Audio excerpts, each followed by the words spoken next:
नमस्कार, मैं नियाज खान और आप देख रहे हैं एनएमएफ न्यूज। साल 2014 के बाद से ही कांग्रेस अपने वजूद की लड़ाई लड़ रही है। सियासी अखाड़े पर बीजेपी को मात देने के लिए कांग्रेस अब तक कई दांव चल चुकी है, लेकिन सब के सब विफल ही रहे हैं। वहीं अब 2024 लोकसभा चुनाव भी होने वाले हैं और सभी राजनीतिक पार्टियां अपनी जमीन को मजबूत करने में अभी से ही लग चुकी हैं। कांग्रेस भी कमर कसकर नई रणनीति के साथ चुनावी मैदान में अभी से ही कूद चुकी है। अभी हाल ही में राहुल गांधी ने भारत जोड़ो यात्रा करके एक बड़ा दांव खेला है, जो 30 जनवरी को खत्म हो गया। इस यात्रा के माध्यम से राहुल गांधी ने कन्याकुमारी से लेकर कश्मीर तक पैदल यात्रा किया और अपनी खोई हुई जमीन को वापस पाने की कोशिश की। इसके अलावा कांग्रेस पार्टी में भी कई बदलाव हुए। परिवारवाद के दाग को साफ करने के लिए कांग्रेस अध्यक्ष के तौर पर मल्लिकार्जुन खड़गे को चुना गया और तब से कांग्रेस बीजेपी को घेरने के लिए अलग तरह की रणनीति पर काम कर रही है। भारत जोड़ो यात्रा, हाथ से हाथ जोड़ो अभियान, ये तमाम कांग्रेस के बड़े दांव हैं, जिससे वे जनता के बीच अपनी खोई हुई जमीन को वापस पा सके। वैसे प्रधानमंत्री नरेंद्र मोदी के व्यक्तित्व का लोहा तो कांग्रेस भी मानती है। भले ही विपक्षी होने के नाते राहुल गांधी पीएम मोदी की खुलकर तारीफ ना कर पाएं, लेकिन कहते हैं ना, सच कभी ना कभी जुबान पर तो आ ही जाती है।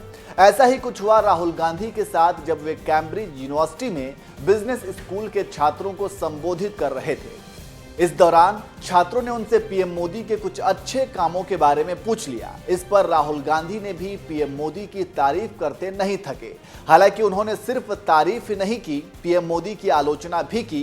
तो चलिए सबसे पहले आपको बता देते हैं कि राहुल गांधी ने पीएम मोदी की क्या आलोचना की, उसके बाद हम उनकी तारीफ के बारे में बताएंगे। दरअसल राहुल गांधी फिलहाल ब्रिटेन दौरे पर हैं। इस दौरान उन्होंने 1 मार्च को कैम्ब्रिज यूनिवर्सिटी में छात्रों को संबोधित किया और मोदी सरकार पर जमकर बरसे और उनकी कमियों को गिनवाया। राहुल गांधी ने कहा, मेरे विचार में मोदी भारत की बनावट को बर्बाद कर रहे हैं। वो भारत पर एक ऐसा विचार थोप रहे हैं जिससे भारत स्वीकार नहीं कर सकता। भारत राज्यों का संघ है, अगर कोई एक विचार थोपा जाएगा तो प्रतिक्रिया होगी। भारत में धार्मिक विविधता है, भारत में सिख, मुस्लिम, ईसाई सभी हैं, लेकिन मोदी उन्हें दूसरे दर्जे का नागरिक समझते हैं। मैं इससे सहमत नहीं हूं। जब बुनियादी स्तर पर असहमति हो तो फर्क नहीं पड़ता कि आप किन 2-3 नीतियों से सहमत हैं।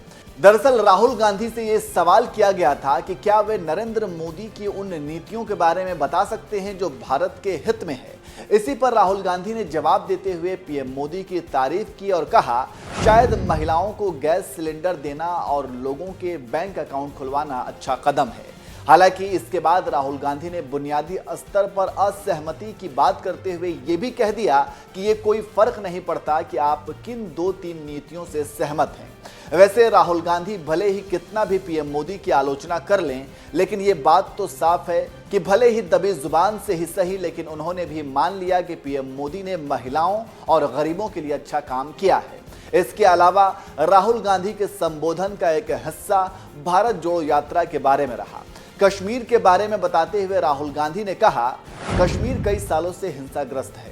सुरक्षा अधिकारियों ने सुरक्षा को लेकर आगाह किया, लेकिन जब हम आगे बढ़े तो हजारों लोग तिरंगा लेकर आगे आए। एक व्यक्ति करीब आया, उसने कुछ लड़कों की तरफ दिखाकर बताया कि वो उग्रवादी हैं। उन लड़कों ने मुझे घूर कर देखा, लेकिन कुछ नहीं कर पाए। वैसे सच पूछिए तो इसका भी श्रेय पीएम मोदी को ही जाता है। अगर आज हजारों की भीड़ में राहुल गांधी कश्मीर के लाल चौक पर बिना किसी डर और भय से तिरंगा झंडा फहराते हैं, तो जाहिर सी बात है केंद्र की मोदी सरकार ने वहां की स्थिति को काबू में रखा है और वहां पहले से ज्यादा बदलाव हुआ है। तो इस तरह से आप समझ सकते हैं कि राहुल गांधी ने आखिरकार पीएम मोदी के व्यक्तित्व का लोहा माना और उनकी तारीफ कर दी। वैसे आप इस खबर पर क्या कहेंगे, कमेंट करके जरूर बताएं।